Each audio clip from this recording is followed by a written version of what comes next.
Another SolidCAM simulator enhancement in SolidCAM 2020 is the option to use either performance mode or machining time mode when running simulation playback. I'll discuss the benefits of these modes using several parts. With my first example part opened, I'll go to the SolidCAM Manager, right-click Operations, and select SolidCAM Simulator. When the SolidCAM Simulator window appears, I'll go to the Playback Options menu where the simulation modes can be chosen. Performance mode plays the simulation at incremental speeds based on the playback speed slider.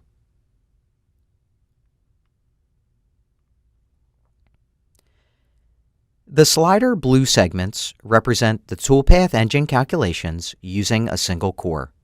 Generally, the on-screen toolpath redrawing is smooth during simulation playback.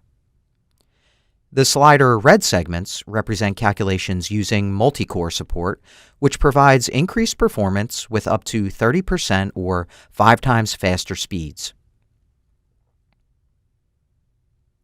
In this case, the toolpath engine can calculate several hundred toolpath points at a time.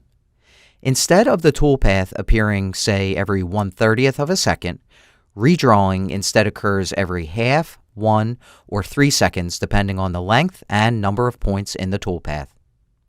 It should be noted that while speed is increased, playback smoothness is decreased. Performance mode is a great choice for simulating 3D and 5-axis toolpaths, where playback can be long due to lengthy calculation times.